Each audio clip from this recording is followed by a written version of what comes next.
Voy a empezar con una plática que tiene que ver con el Big Data. Hemos hablado mucho del Big Data todo el día. Y ustedes ya con IDC han visto estas tres plataformas. Nada más quiero destacar que hemos ido evolucionando.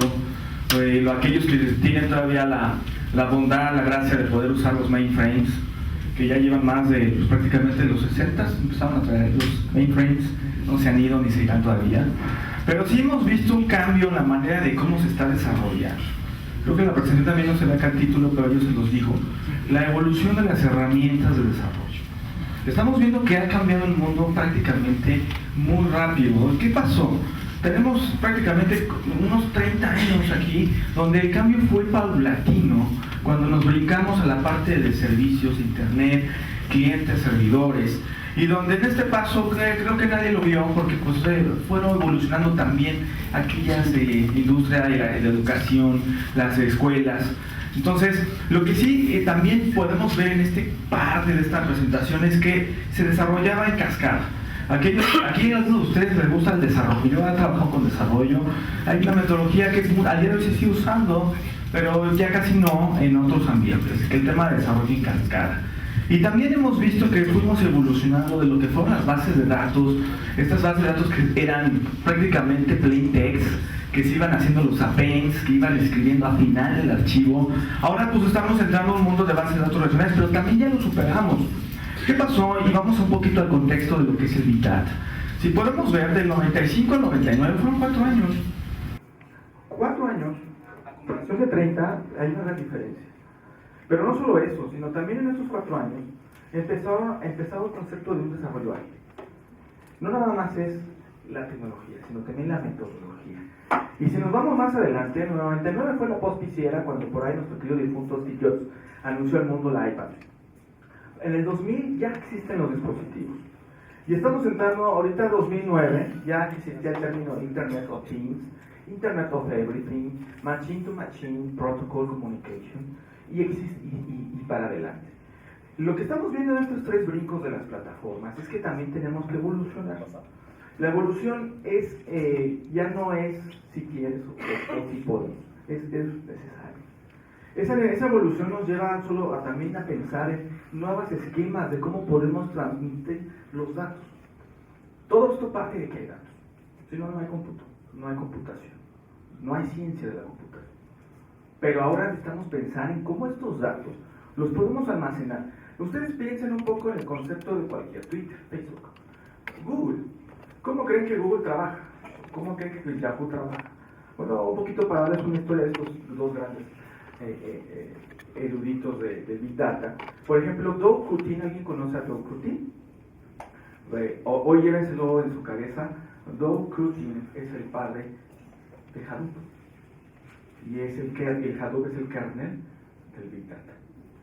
Este señor Doug Curtin, en el 2002, 2003, 2004 ya estaba haciendo Big Data. Estaba trabajando para Yahoo. Después de Yahoo hizo un libro muy bueno, que se lo recomiendo. Y después fue contratado por Google, y en Google desarrolló Notch, que era el primer Hadoop con el que se empezó a trabajar todo este concepto. ¿Por qué? Porque ellos tenían que hacer 4 cosas. Primero, un crawler. Un crawler es poder sacar información así, de rápido, de diferentes páginas. Ustedes cuando buscan en Google creen que es magia, es complicadísimo ese proceso, pero lo hacen en milésimas de segundos. Incluso ustedes pueden ver en el Google que te aparece en cuánto tiempo se tarda la búsqueda. Es un benchmark que tú puedes estar tomando. Entonces hay 4 pasos de un gran buscador. El crawler, ese motor, ese machine learning, ese aparato, ese dispositivo de software que hace que baje toda la información de las páginas, y hay millones y billones. Después de esto viene el concepto de lo que es un indexador. Indexalo todo lo que hizo y hace un map graph, o grafica un mapa de todo lo que ve en la red. Y al final un runtime. Este runtime es el que se ejecuta cada vez que alguno de ustedes busca en Google lo que quiera. Esto así sencillo, 4 pasos, involucra un gran mundo, un gran cambio de pensar. Ahora, ¿qué está sucediendo en este mundo? Tenemos que ahora pensar también no solo en el hardware, sino también en el software, en cómo hacemos nosotros las soluciones.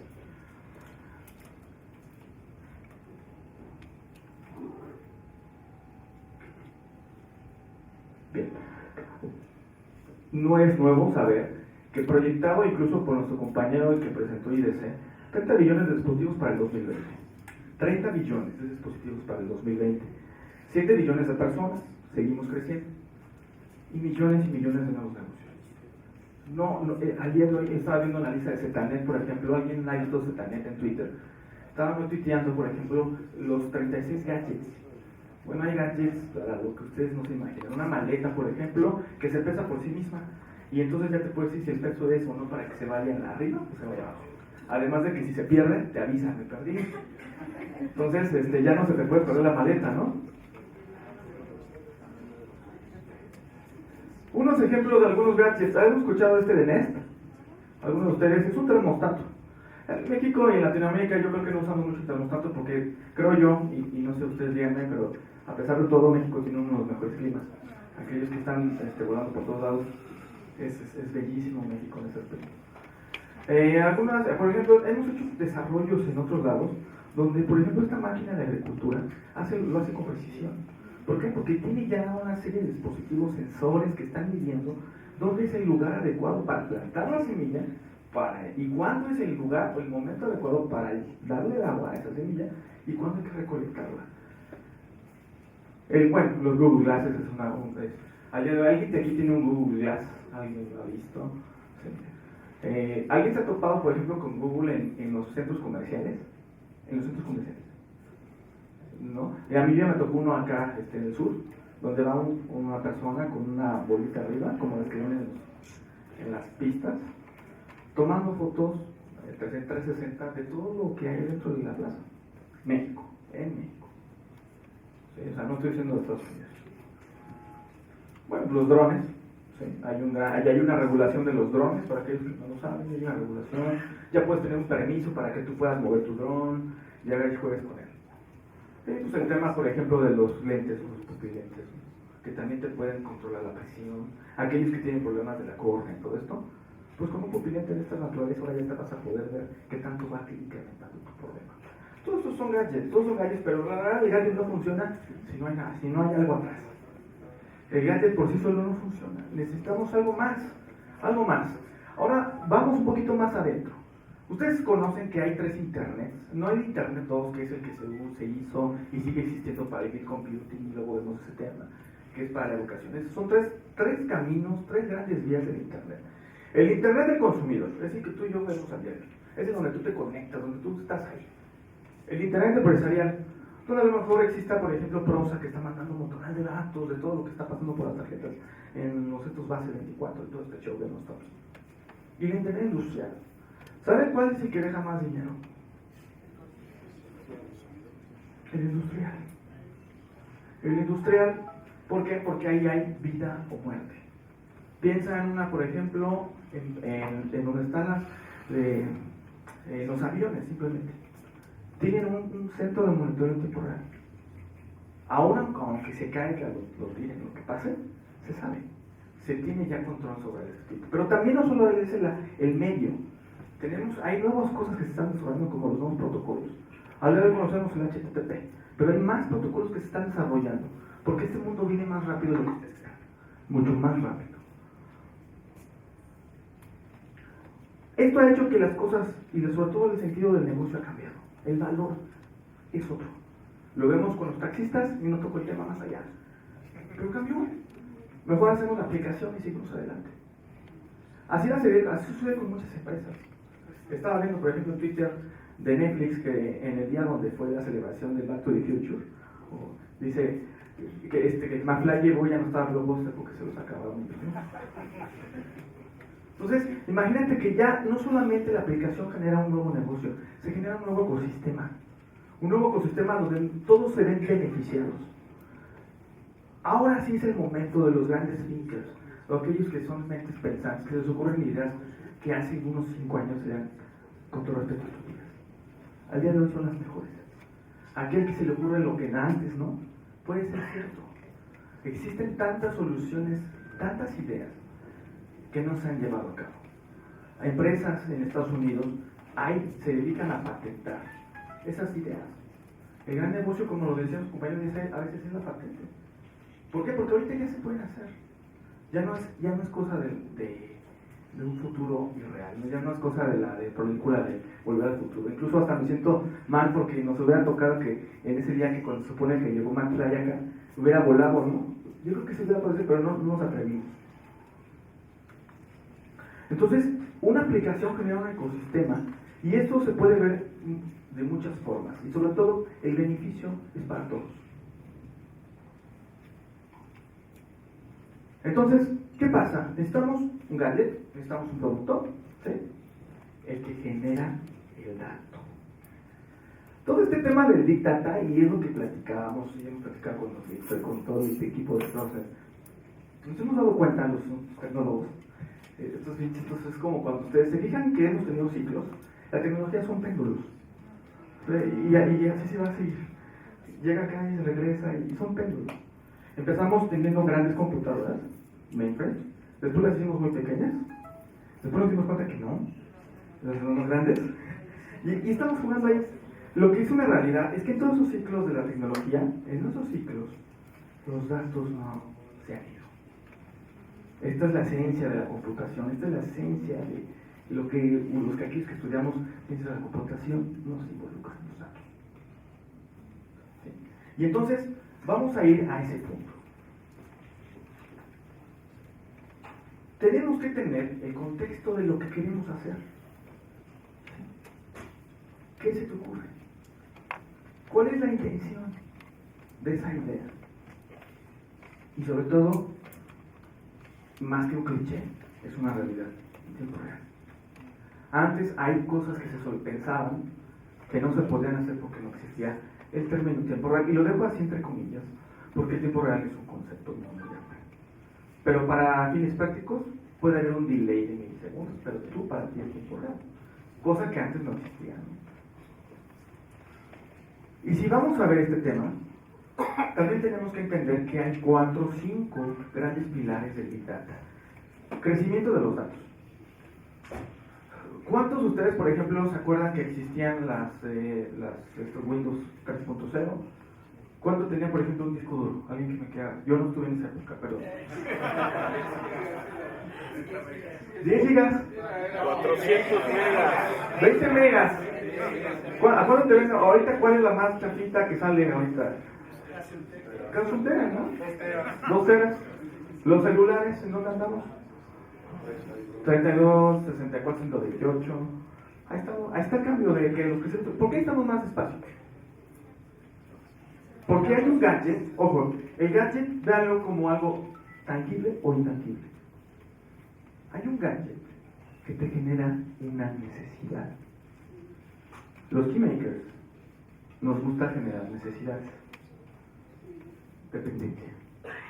Entonces, si un teléfono no tiene dependencia de nada, pues para. Pero si le metes cámara, crecimiento de datos. Necesitas datos. Necesitas GPS, necesitas internet. ¡Gol! ¿Qué más le han metido al teléfono? Todo. Al grado que tenemos dependencia de todo. El almacenamiento es más barato, es una realidad, ya no te cuesta lo mismo lo que antes. Antes yo creo que nadie compraba un tera, y más ni lo conocían. Procesamiento sin límite. Este tema también es interesantísimo. Estamos en Intel 6, en Intel 7, ¿no? Creo por ahí, los procesadores. Y sigue creciendo, sigue creciendo. ¿Sabían ustedes que salió por ahí un Intel Stick, que es una USB que tiene ya una Windows 10 adentro, con 2 GB de RAM, 64 de disco duro? Es la computadora más pequeña que existe ahorita en el mercado. Es una USB, igual que la que tiene Google con Chromecast. Las que estas Windows, ¿no? Tecnologías en tiempo real. ¿Alguien ha escuchado los múltiples sensores? ¿Alguien aquí es electrónico? ¿A alguien le gusta esa onda? ¿No? Yo soy cibernético y tengo esas dos facetas. Los FPGAs, ¿alguien ha escuchado todo ese show? Son microprocesadores que tú puedes tener en tus manos con una interfaz que se conecta a una computadora convencional. Es más, en Inglaterra, aquí yo escuché en la comunidad que alguien preguntó de educación, y aquí que le gusta la educación. En Inglaterra, a los de primaria, ya se les está dando, porque además es barato, una tarjeta que es Raspberry Pi. Esa tarjeta tiene procesador, tiene memoria, tiene interfaces para que se conecte a la tele. Entonces el niño, en vez de andar viendo Peppa, Chavo del 8, y mejor que se pongan a que le guíe la piedra, ¿no? Yo soy de las personas que estoy de acuerdo en tener ocio, pero más padre sería estar. El que es imperativo para decir es el que ayuda en estos días. Entonces, ¿qué? Pues a este chavito, a la chavita le pones esa tarjetita. Hay un video de animación de niños que le enseña a programar en Python. Esto ha generado nuevos proyectos. Proyectos que creen que el gobierno está patentando. Y que estos eruditos le están dando más poder para hacer cosas. Al grado que aquí sí se cumple, que te dicen, oye, a los 20 años, con 20 años de experiencia. Pues, ¿quién, no? Nosotros en MC tenemos una idea de buscar talentos en Estados Unidos, platicando con un VP de allá, y vamos a las escuelas, bueno, allá, estamos tratando de hacer aquí en México, y para buscar a los gallos. ¿Y sabes quiénes son los gallos? Los que se portan mal, los que escriben pero muy mal, los que están aburridos en clase. Yo fui uno de ellos. A mí me costó mucho trabajo estar sentado, y al día de hoy con mi hija me pasa igual. Y DevOps, ¿alguien ha escuchado el concepto de DevOps? DevOps es Developer, Operation, Operación y Desarrollo. Esto también tiene que ver cómo vamos a automatizar las cosas. En este mundo cambiante estamos creciendo rápido. ¿No les pasa? Oye, ¿qué es eso? Para ayer. ¿Cómo? ¿Para qué me lo pediste si era para ayer, no? Y el Big Data es el cambio de la noche al día. Antes hacíamos reportes de un resumen de datos que teníamos ya guardados. En el Big Data tenemos reportes que van expandiéndose al tiempo real. Tenemos un conjunto de datos completos. Tenemos predicciones del futuro. O incluso la verdad del pasado. Es como la máquina de Back to the Future. Ahora, el problema del Big Data, para muchos, me incluyo, es que creen no es fácil. Dicen, no, es que es un mondote. Sí, es un mondote. Y pero aún, muchos de los proyectos que están ahorita cambian de nombre. ¿Se han dado cuenta de eso? En los que están metidos, yo estoy en la parte de la Apache Hub, que es un motor de búsqueda para NoSQL y todo este show de Big Data. Pues cambiamos de nombre, le cambiamos el nombre, y no es nuevo. En los desarrollos hay betas alfa y sale producción con otro nombre. El tema es que tenemos que entender que hay casos de uso, que hay plataformas de analíticos y que también hay eso que le llamamos infraestructura. Muchas veces en los proyectos de Big Data surgen de un keymaker, surge de alguien que se le ocurrió la idea. Piensa en una empresa, ¿quién se le ocurre la idea? Muchas veces al que conoce el negocio, ¿no? ¿Por qué? Porque viste dificultades, puedes ver mejoras, esto tal, lo voy a quitar. Esta persona que se le ocurre el negocio, muchas veces está no en comunicación con nosotros, con un ingeniero, con uno de infraestructura, por lo que sea. Entonces a él se le ocurre buscar en otros lados, en la nube. Suena coherente, que digo, ¿a alguien le ha pasado esto? No, entonces, esos casos de uso son los que a veces una persona que no es de tecnología lleva a su negocio. Yo doy pláticas en mi entidad La Salle, donde salí, a maestrías. Y los que les gusta el Big Data son doctores, obvio. ¿Por qué creen que los médicos? Perdón, los médicos. Bueno, decimos doctores, que son médicos. ¿Por qué creen que los médicos? De entrada, tratamientos preventivos predictivos, pues todos los gadgets que hay, que están saliendo, el mismo iWatch, las mejores soluciones son para los relojes, son para los médicos. Presión, control de sangre, incluso hasta para cuando una dama es fértil para poder tener un nene, o sea, si no puede. O sea, están haciendo un montón de cosas para ellos. Entonces, el médico se está metiendo a esos niveles. Otro que también es muy común ver ahí en las clases que luego doy, arquitectos. ¿Por qué creen que un arquitecto? Ciudades inteligentes, lo tenemos a ratito. Entonces, a veces, en eventos grandes que se dan, públicos, lo que menos veo, y por eso preguntaba, primero mexicanos, y segundo, ingenieros, infraestructura, tecnología, licenciados en computación, el que quieran, pero que sea de computación. Casi no está. Eso es un tema que hay que tener reflexión, como todo este grupo acá. No sé si alguno de ustedes, o con quién estoy hablando, con tecnólogos o con arquitectos o doctores. Tecnólogos. Bueno, pues les levanto la mano a todos ustedes. Se siente uno solito ahí, puro periodista, o no, pero sí, va mucho periodista también. Y luego los que salen en tele, ven el hijo. Entonces, se me acabó la pila. Entonces, bueno, el mundo está aquí. ¿Qué pasa? Tenemos que juntar estos tres casos. El caso de uso, los analíticos y la infraestructura. Tres grandes frases. Hazlo simple. Empieza por lo más básico. Para un pasito a la vez, decía mi papá, o dice, un pasito a la vez. A veces queremos hacer grandes proyectos, pero hay que empezar por el primer paso. ¿Cuál creen que sea el primer paso?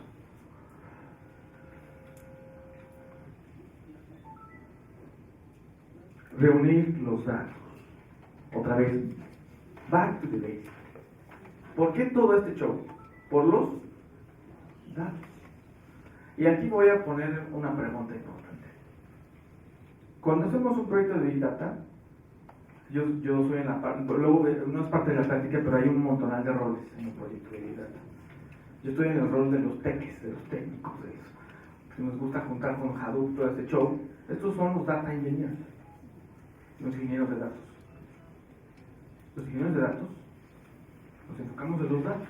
Los demás, el modelo de Big Data. Pero si no hay datos, no hay nada. ¿Qué pregunta uno te harías para un proyecto de Big Data? Las fuentes de datos. ¿Cómo guardan el dato? ¿Dónde está el dato? ¿Están completos los datos? Piensen y acertarán.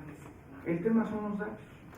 Muchas veces invertimos en un científico de datos, y no está mal, es parte del proceso, pero a veces empezamos de arriba abajo. Hay casos, hay empresas, hay gobiernos donde yo he trabajado, donde ya tienen todo esto bien claro, pero muchas veces, prácticamente un 70% no. ¿Por qué? Porque después de la base para lo de arriba, para poder usar un analítico y para poder después desarrollar aplicaciones. Esta es la base de nuestro proyecto. ¿Dónde están los datos? Al día de hoy, por ejemplo, ¿dónde están sus fotos? A ver, buena respuesta. En Instagram, en un álbum, Dropbox. ¿Están de acuerdo? En la nube. A ver, entonces hay diferentes fuentes de datos de tus fotos. ¿Estás de acuerdo? Eso es un problema. A ver, si se las planteo. ¿Cómo la harían para juntar todas sus fotos?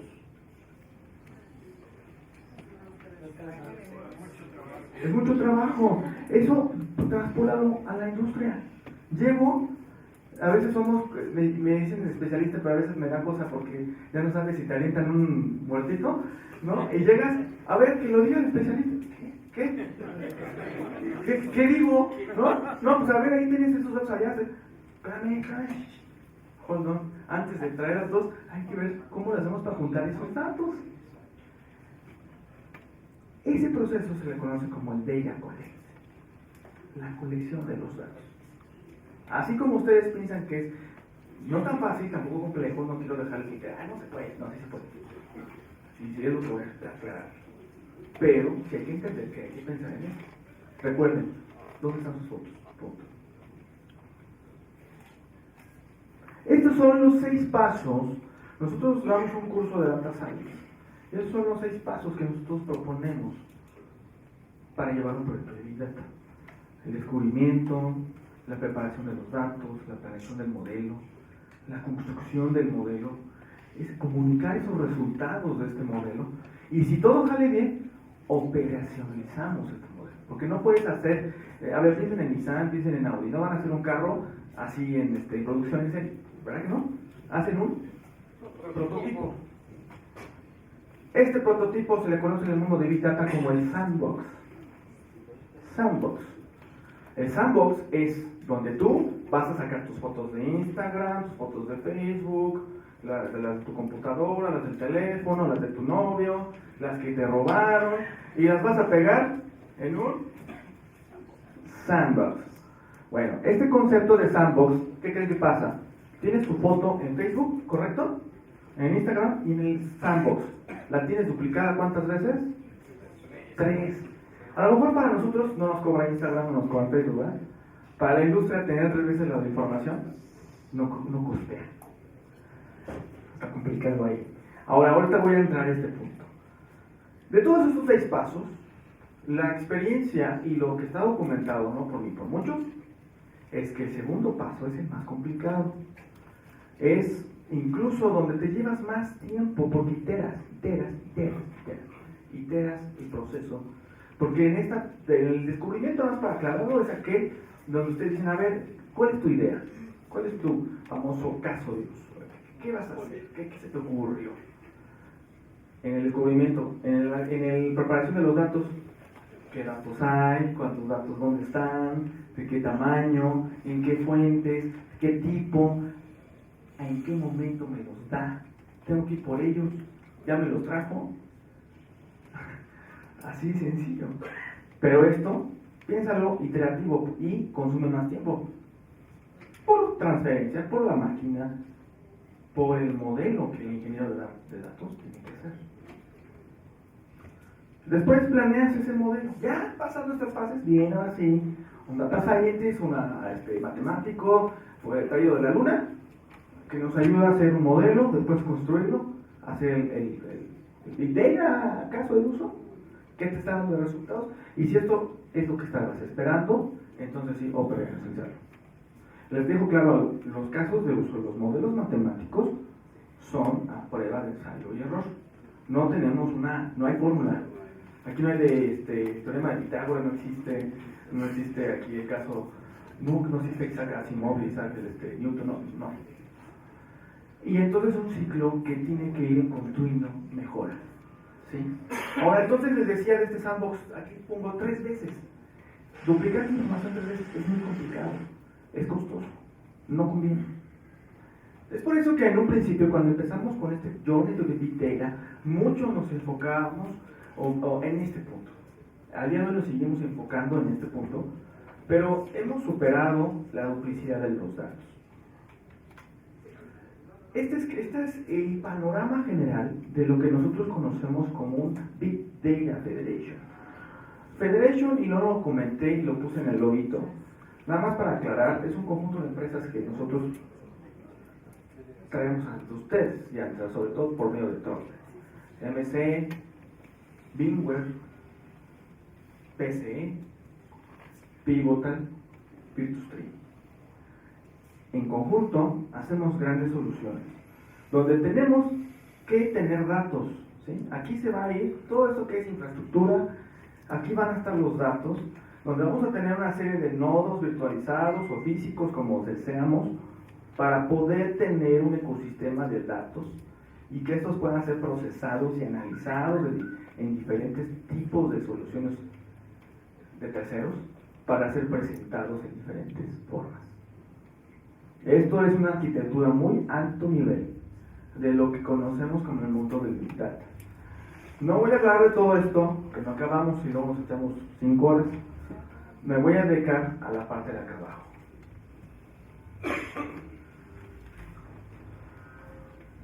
Cuando estamos hablando de los datos, y ya dijimos que los datos son necesarios y también nos dimos cuenta que los datos los tenemos que sacar de donde estén, y también ya nos dimos cuenta que sacarlos es duplicarlos. Ahora, eso que les comenté, aquí están los procesos. La ingesta es, ya una vez sacados los datos, ingesta es como inyectarlos a algún lugar, y ese lugar es la sandbox, donde ahí vamos a analizar todo. Al día de hoy, la ingesta de datos debe ser un commodity y un must, porque tenemos muchos sensores. Por lo menos más de 1000 sensores tiene un avión. Imagínate sacarle los datos ahí. ¿Sí? Y además en tiempo real. Hay que ingestarlos en un almacenamiento. La realidad es que está bajando el costo del almacenamiento. Después hay que analizar esos datos, comunicar los resultados y tomar una acción. Es lo que hemos venido viendo. En lo que estamos nosotros haciendo, y en conjunto con Torres, es desarrollar una manera más sencilla de poder llevar el concepto de guardar estos datos sin duplicarlos en un solo lugar. A esto le conocemos nosotros como el lago de datos, en inglés Data Lake. Un lago de datos, y el nombre lago, nada más para aclararles, me graban, pues no importa, esto ya es público. Hace 10 años la CNS, que es la Seguridad Nacional de Estados Unidos, National Security, trabajó en un proyecto que se llamó Niagara Files. Y Niagara Files, ¿Niagara qué es? Cataratas, pero es parte de un lago y van para allá. De ahí salió el término Data Lake. Niagara Files, al día de hoy, es un proyecto, imagínense, hace 10 años ya teníamos una ingesta de muchos datos. Entonces, el concepto de un lago de datos es tan sencillo como cuando tú eres una piedra, es otro, hay peces. ¿Qué hay en un lago? Hay de todo, hasta puede que haya muertos, ¿no? O sea, hay de todo ahí. En un lago de datos, y si lo llevamos a la analogía, es, yo bajo mis fotos de Instagram, mis fotos de Facebook, las de la computadora, las del novio, las pongo en un solo lugar. ¿Por qué? Porque las voy a analizar. Pero no trato no solamente de extraerlas y ponerlas ahí. Si la fuente de datos, si Instagram pudiera guardarlas de facto ahí, me ahorra ir por ellas. Lo que estamos haciendo en la industria, con empresas y con gobiernos es eso. A ver, ¿dónde guardan los datos de una página? No, que mi servidor. Mándalos, ya lo hago. Ahí pueden trabajar ellos bien y yo ya puedo usar esos datos ¿para qué? Para analizarlos. Me ahorro la ida, el regreso, el copiarlos y pegarlos, el duplicarlos. Dejémoslo ahí. ¿Qué pasa? ¿Por qué no podíamos hacer esto antes? Por los protocolos. ¿Qué es un protocolo? Es un formato de comunicación, ¿no? El protocolo de cómo te sientes. Hay protocolo para todo. Si yo hablo ahorita en chino mandarín, a lo mejor nadie me entiende, ya nadie me lo sé. Entonces sería un tema interesante hablar de ese idioma. Entonces necesitamos tener un lenguaje de comunicación. Las computadoras, y esto me gusta mucho porque Joshua, que es uno de los que hizo el Java, en uno de sus libros dice algo muy interesante. Programar, señores, es aprender a comunicarse con las computadoras. Interesante, ¿no? Las computadoras hablan un lenguaje, o muchos, hoy día ya son muchos lenguajes. Los protocolos son esos lenguajes que se hablan en las computadoras. Entonces, si yo quiero guardar datos de mi teléfono, el teléfono habla en un lenguaje para que los guarde. Pero la base de datos habla otro lenguaje. Y entonces, ¿qué tenemos? Muchos lenguajes. Necesitamos un traductor, necesitamos un montón de cosas. Pues en un lago de datos, lo que propone es que hable todos los lenguajes. De modo que entonces ya ahí todos se pueden comunicar. Ahí todos lleguen a guardar sus datos. Cuando tenemos eso, vamos a tener una implementación rápida para poder unificar nuestras sandbox, donde tenemos que analizar esos datos. Vamos a tener coherencia semántica porque no hubo problema de si la copiada fue el último dato que tú tenías, que eso es un tema de integridad de datos.